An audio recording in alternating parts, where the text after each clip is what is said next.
Sanibonani guys, kanamukela recap ya My Brother's Keeper ngomhla ka-28 March 2025. So ufakazile blame unqubeko manje for yonke lento eyenzakalayo nje. Uthi nje uyasola nje ukuthi wejolelane nendoda eshadile, weze nje yazathalela ingane eshadile nje, ngoba uyasho nje ukuthi lento eyenziwa uNomsibona bamphushile. Ingakho senze konke lokho abakwenzayo ukuthi unqubeko, hayibo thina sithumela uNomsa ukuthi ahlangene yena, thina simthumele ukuthi enze yonke lento ayenzayo, athi nje kodwa simphushile uNomsa. Kuthe nje ukuhamba kwakhe saphinde thina nje saqhubeka ngazuthi nje ubengekho kwasekuqaleni, nangesikhathi mina awangena emshadweni wakhe ngabhidlisa. So nje angazi nje ukuthi ngangenzani, ngiya emadodeni ashadile iy'ngane zami, thatha iy'ngane zami nje namhlanje. Ngapho uNomsa uhleli nje noThulani umkhombisa indlela abasazoyihamba, asazi ukuthi uziyisaphi iy'ngane. So uThulani mase yabuza ukuthi nomama uzobe ekhona yini la, athi nje yeyi ngithe angishongo yini ukuthi khohlwa ngamama la, angishongo yini yimi uma wakho manje. Ngaxolisa boy, ngaxolisa. Athi nje sazohamba lana mina nawe soshaya nje i-road trip, ngithembisa ukuthi uma sahamba la mina nawe sobabili uzokwazi ukuthi uphinde ubone ubaba. Hayi Thulani, ngiyavume ngebandla ingane Nkosi yami lo dlalwa ngayivunyiswa yonke into. Unomsa nje ziyamshiya, ufuna nje ukukhokhisa ufakazile ngokuthi amthathele iy'ngane zakhe, ngoba naye kufakazile umthathele unqubeko. Fakazile-ke se-desperate ahamba umshengu ayothi tata ingane asikayifumani namanje. Umshengu nje uyithulele, athi ngicela umsize because yena wazi abantu abaphezulu amsize ukuthi bakwazi ukuthola uNomsa. Athi nje wawukuphi wefakazile, ngicela unqubeka ukuthi angavuleli uMamChunu icala, kodwa waqhubeka yena wamvulela uMamChunu icala. Ufakazile ngakhuluma nje mina noNqubeko, and uNqubeko wagcina sevumile, wathi wavuma sekunini. So wena njengoba u-desperate manje usuyakwazi ukubuya kumina uzocela usizo. Athi nje ngiyakucela baba, noma usungasasizanga mina usiza abazukulu bakho. uNomsa uyagula, uNomsa nje uyagula, angimazi ukuthi uzoba yisaphi, angibazi noma badlile noma kwenzakalani la bathathi bayisa khona, anginqaba umhlengi. Athi nje ngeke nje ngikwenze lokho mina. Ngapha ukhathazile uzobuza uNdomisa ukuthi hawu bhuti unjani, athi kodwa uyangibuza kodwa ukuthi nginjani, ubona nje isimo sinje ekhaya. Ngathi nje sihlaselwe ifu elimnyama, konke nje ukuthi kwenzeka kuthini. Hhayi acele esinye isicelo ukhathazile kubhuti. Athi nje ngicela ungixoshele udade. Athi hayibo yini indaba kumele ngixoshe udade. Athi nje ukuthi nje ngifuna focus ey'fundweni zakhe, yabo ayikho nje into engifuna imphazamise udade. Athi yeyi uma udidi uthe siyamgqilazana, athi hayi cha ashongo lokho, imina nje ngimcabangelayo. Athi hayi okay, udidi uzofika eze kumina uma kuthi usiyabuza ukuthi umsebenzi ungaphezu kwamandla akhe, afike azokhuluma nami asho nje ukuthi hhayi-ke sengicela ukuyeka akusavumi.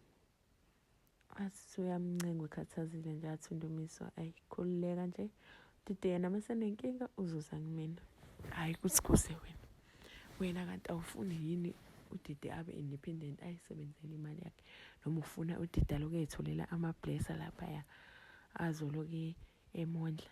Awujabuli yini kanti wena uma ukuthi udide uyayisebenzela yena la, ufuna amathola ama-blesser lapha e-college?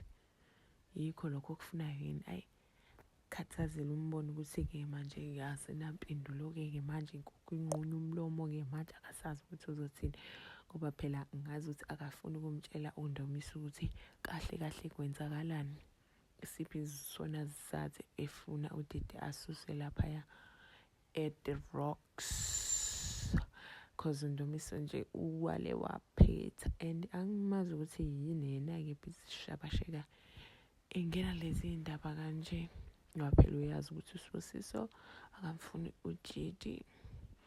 Ngapha uNdomisa uyangena udonge sathethisa umhlengu, embuza ukuthi iyona ndlela le le ndlela lokhuluma nayo nje noMadlomo ayikho right, yinje lokuyisho uMadlomo ukuthi akayitholele yena iy'ngane, awusenendaba yindaba zukulu bakho. Awumshengo nje lapho uyihlalele nje, akayingene nje indaba yabo. Kungena uNdumiso kanjalo naye amubuza athi, kodwa ungakhuluma kanjani nje kanjalo? Athi bona babeyikiphi ngikhuluma mina ngithi uNqubeko, cela uNqubeko angamyisi uMamChonejela. Athi uNdumiso wavuma nje baba, wavuma. Wagcina evuma uthi nini? Wavuma ngasiphi isikhathi? Ngoba uNqubeko wala waphetha kwaze kwaba sekugcineni. Hayi ngisho bathi bayazama ukumfaka some sense, umshengo bekhuluma naye engazuthi bathela amanzi emuhlane wedada nje ngoba akayingene leyo ukuthi afunise. Athi nje yabona nje uNqubeko ziyamnetha, uyavuna, nikwazi lokho ukuthi uyavuna. Yena wefuna ukubophisa uma wakhe, so iyona mpumelelo. Lapho uNqubeko ngala une-stress, uzama ukuthola ama-PI, uzamisisa athola indodana yakhe. Esahleli qhi i-notification la uNomsa iswaphe ethenge ifake ukuthi uzodeliverywa kephi ukudla because bethenga ngekhaya. So abone leyo information leyo uNqubeko. Asukume fast athi ngiyamazi ukuthi ngamthola lapho uNomsa etshela lo uFakazile ephuma ememeza. Leso sikhathi le uFakazile naye athi nje ngihamba nawe. Athi uNqubeko esala. Athi nje yeyi abantwana bami nami lapha ngiyahamba, nomakazi naye nje athi uyahamba. Baphuma sebeyiwingu belandelana beyofuna ukuthi uNomsa ucashe kiphi la khona. Sebejahe nje nokuthi angamuvi phela cause angasola ukuthi bayikhethile location le.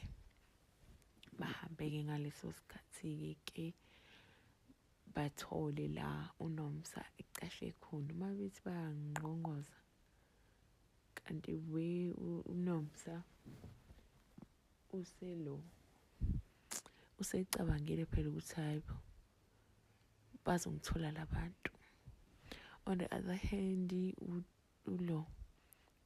Khathazile udonsa uThoba-ke bamthethisa ukuthi nje uyangidumaza Thoba, ungayenza kanjani lento kubhuti wakho? Uyazi ukuthi uma wengane kaSibusiso lo wenza nayo lento. Athi nje uThoba wawukephi nje uSibusiso mina ngimcela. Udide mina ngamthatha isasebenza eshawa snacks lapha ethilini. Ngamcela uSibusiso ukuthi angikhulumene naye cause besebenza naye. Yena wakhetha ukuthatha udide. Kwakufe lokho kwenziwa uSibusiso kumina ngaleso sikhathi, kodwa mina mase kumele athi nje ukhathazile ungathola noma yiphi intombazane oyithandayo Thoba, kodwa hhayi udide. Wathi nje inhliziyo yami ifuna udide, kathi nje ngamthanda uSibusiso kahle kahle wangithathela udide, hhayi okunye. Asale ndwazile ukhathazile lokho kusanda kuzwa ngoThoba. Yabona ukuthi inkulu inkinga abhekene nayo. Lapho uNomsa-ke usecabangile ukuthi bayeza phela lapha because sebeyazi indaba memeza Thulani fast. Athi nje adlaleni hide and seek nobaba. Hhayi ephume nengane phela Thulani ingane exhuma nebhola bahamba. Ngayefika-ke akasekho sekukhala ibhungezi, bayamemeza bayasesha lutho umakazi athole ngama-headset aThulani. Athi hawu bebele lapha, avela jamu uFakazile yabona ukuthi ngempela vele lapha cause nange ebona ama-headset aThulani. Yabona ukuthi hhayi ichayile baba, sebehambile labantu and bakude nje manje. Amemeza uNqubeko bezomkhombisa ama-headsets naye. Hhayi ummission yokuhlukanisa udide noThoba ayikapheli kuFakazile. Ukhathazile I mean. Uyabuza udide ukuthi yini ngempela oyimisele ukuyi-achieve ngale nto oyenzayo. Athi udide athi mina ukuthi mama yini efuna ukuyi-achieve la? Ufuna ukuxabanisa obhuti, ufuna ukuxabanisa uSibusiso nokuthi athi cha kuyona into engiyizamayo le. Athi pho indaba ungahlukani noThoba. Ngithi ehlukana noThoba kodwa wena ukwenzi lokho. Athi ngempela ufuna ukubona bexabana lapha, bexabana bezondana ngenxa yakho, akhohlwa wena ukuthi unengane noSibusiso. Yini? athi ngiyamthanda mina uThoba, athi yini oyazi Didi ngothando. Phelelwe-ke lapho uDidi ngasiyambona uyaqala yashwaqa manje. Ngapha uNqubeko benofakazile bafonela uNomsa bayazama phela umncenga ukuthi abuyise ingane. Wathi nje ungangitsheli mina ngey'ngane lezi ngane sekwezizami manje ngiyahamba nazo. Njengoba nje ufakazile wakazi ukuthi athathe wena akungithathele wena nami ngizothatha ingane sekwezizami ngohamba nazo mina ley'ngane ngikukhulisele zona. And nginifisela okuhle lapho kwi-relationship yenu. Qhubekani nizalele zenye iy'ngane. Ngoyisa bukaNomsa. So yeah guys, ilokho bekwenzeka kule episode. So stay tuned for more. Don't forget to like, comment, share, subscribe. Tell your friends to tell their friends with this Namara Kepler updates.